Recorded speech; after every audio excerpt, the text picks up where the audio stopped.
Well, pleasant good evening to you. Good to be back on the porch again for another example, another edition of On the Porch with Pastor. Um, tonight's reading is again from Hometown Tales, Philip Gully, one of my favorites, down home type things. And if you're wondering why I keep looking away, um, when you watch these, if you watch more than one, you know that I tend to look away quite a bit. There's several reasons for that, and before I read State Fair, I'll just tell you a couple of them. Number one, there's a lot of activity that takes place out here. Birds are swooping by, and squirrels are chittering and going up and down and causing a ruckus and distraction sometimes, and that's one reason. Another reason is that I just don't like looking at myself in this camera when I have to talk to you guys. So I tend to look away a lot or keep my head buried in the book. But anyway, joking aside, let's see what State Fair has for us tonight. Last August, our local paper showed a picture of the world's largest pig. New York boasts the Statue of Liberty. California, its Golden Gate Bridge. We Hoosiers extol our swine. World's largest boar, the headline trumpeted. The line to see the pig snaked through the pig barn and past the barbecue tent where folks were doing their best to match his weight. I read that wrong. The line to see the pig snaked through the pig barn and past the barbecue tent where folks were doing their best to match his weight, meaning they were overeating. The pig lay on its side, so portly it couldn't support its bulk. That's pitiful.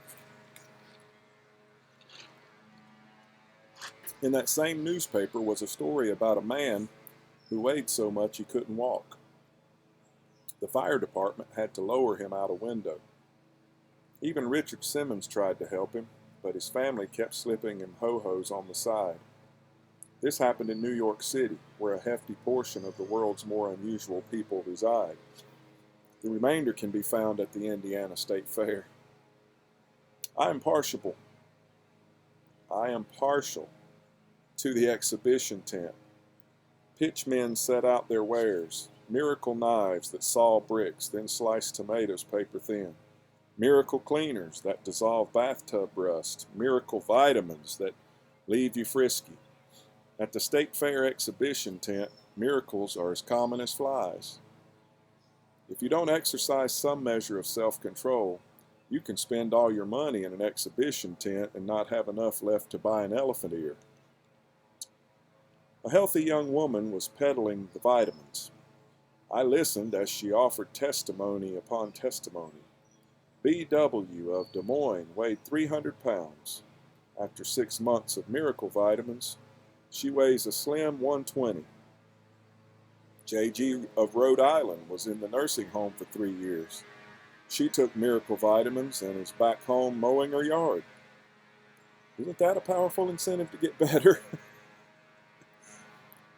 I asked the healthy young woman if she had a vitamin for persons with a receding hairline and a slight paunch. She handed me 2 bottles. $20. The vitamins to grow hair have proven successful on laboratory mice, she told me. Though they didn't work for me, I'm keeping them in the event I ever meet up with a bald mouse. The paunch vitamins weren't any better. I took them for a month and my pants were still hard to fasten. Then I reread the vitamin label, where it said in tiny print, "We recommend eating in moderation and daily exercise." That probably means elephant ears are out of the question. For the past 20 years or so, the Agape Apostolic Full Faith Bible Church has pitched a tent on the fairway leading to the carnival sideshows.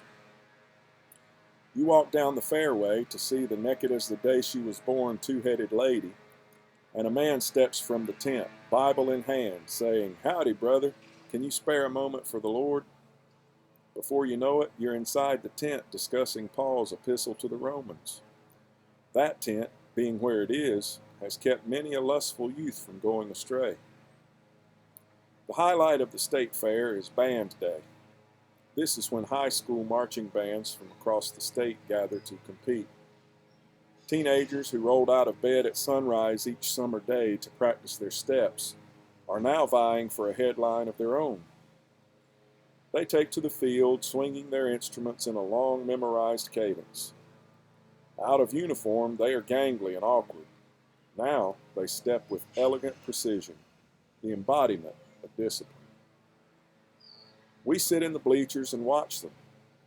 We who are not so disciplined ourselves, elephant ears in hand, the calls of carnival pitchmen ringing in our ears. We who take shortcuts, who take vitamins instead of walks. We watch those teenagers and envy their discipline. In this parade of gluttony and fleshly excess that is the state fair, their measured control is cool refreshment. There's a story in the Bible about a man named Esau who, in a fit of weakness, handed over a lifelong gift to indulge a short-term craving. It is always easier to gratify the self than it is to control it. I know this firsthand.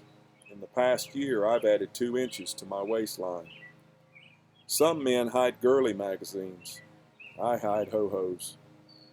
My wife measures the window, then looks at me and shakes her head. New York City, here we come. I don't think it's going to be all of that. But we hope you've enjoyed another example of, I keep saying example, another edition of On the Porch with Pastor. I've noticed that in the last 3 or 4 installments have had relatively few comments. And I'm curious if you're seeing them and just not commenting, or if somehow you're not getting them, not seeing them. I know normally I post them directly onto Facebook. These last 3 or 4 I've posted into YouTube and then uploaded a link to Facebook for you to click on. Let me know how that goes. If it's better for me just to go directly to Facebook, we'll do that. But anyway, my neighbor's pitchman has started. I don't know if you can hear it or not. That dog keeps us company many a lonesome evening. Bless his heart.